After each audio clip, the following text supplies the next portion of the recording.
बता दें कि गौतम अडानी, जिसको मोहम्मद यूनिस ने देश निकाला कह दिया था, आज अपनी ज़रूरत के चलते मोहम्मद यूनिस ने अडानी को रेड कारपेट वेलकम देने का वादा कर दिया है।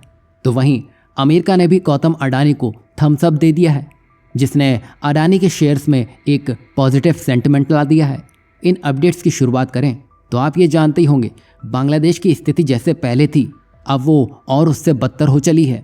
यही वजह है कि बांग्लादेश ने अडानी से रिक्वेस्ट की है कि जो उसने भारत के झारखंड में 1600 मेगावाट का कोयला आधारित प्लांट बनाया था, उससे बांग्लादेश की जो बिजली ज़रूरतें हैं उसको फिर से शुरू किया जाए। बता दें कि बांग्लादेश की भलाई के लिए और उसकी टेक्सटाइल इंडस्ट्री को पुनर्जीवित करने के लिए शेख हसीना सरकार और भारत सरकार के बीच में 25 सालों के लिए इसका एग्रीमेंट किया गया था। लेकिन जैसा कि आप जानते हैं, बांग्लादेश में जो हालात बने हैं उसमें अडानी को ये कहकर बाहर का रास्ता दिखा दिया गया था कि वो बिजली बहुत महंगे दामों में बेच रहा है। चूँकि भारत इस प्लांट में जो कोयले का इस्तेमाल कर रहा है वो ऑस्ट्रेलिया से इंपोर्ट कर रहा है, जिसकी वजह से ये बिजली महंगी हो जाती है। अब यही बांग्लादेश पचा नहीं पाया। तभी पिछले साल अक्टूबर की बात है, बांग्लादेश ने भारत से बिजली लेना आधा कर दिया। वहीं बांग्लादेश ने यह भी कहा कि भारत से आयातित बिजली की कीमत उसके घरेलू बिजली से 55% अधिक है। साथ ही सर्दियों में बांग्लादेश की डिमांड भी घट गई। यही वजह थी कि बांग्लादेश पावर डेवलपमेंट बोर्ड यानी कि BPDB ने अडानी पावर के बीच बकाया राशि को लेकर विवाद हो गया।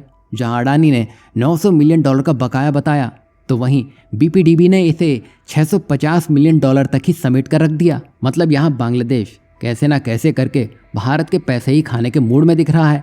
लेकिन अभी जो स्थिति बांग्लादेश में बनी है वो अब भारत से उसी रेट में बिजली खरीदने की बात कर रहा है और इस प्लांट को फिर से 1600 मेगावाट पर फुल कैपेसिटी पर चलाने की बात कर चुका है और इसके बदले वो हर महीने $85 मिलियन का भुगतान करने का भी वादा कर चुका है।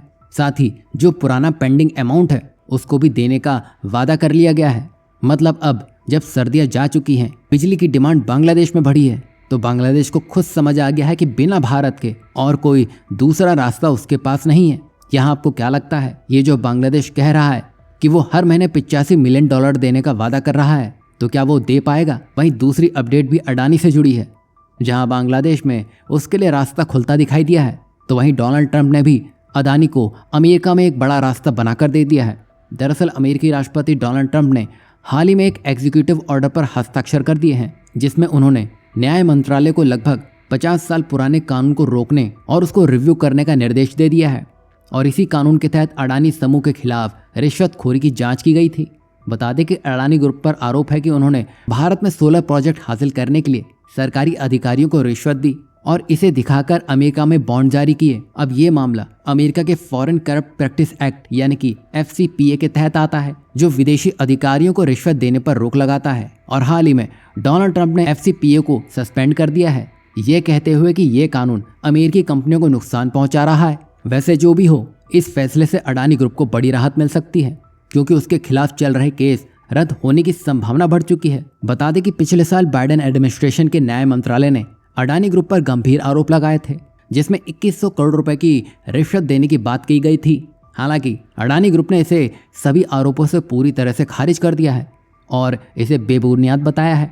अब इस घटना से ये तो स्पष्ट है कि क्षेत्रीय और अंतर्राष्ट्रीय स्तर पर अडानी ग्रुप के प्रभाव और उसकी चुनौतियों का दायरा बढ़ रहा है। वैसे आपको क्या लगता है, ट्रंप का ये फैसला क्या सिर्फ अडानी के लिए था, या वो समझ चुके हैं कि ये फैसला उनके देश को आगे बढ़ने और नए बिजनेस लाने में रुकावट बन सकता है? इस पर आप अपनी राय क्या रखते हैं, जरूर बताइएगा।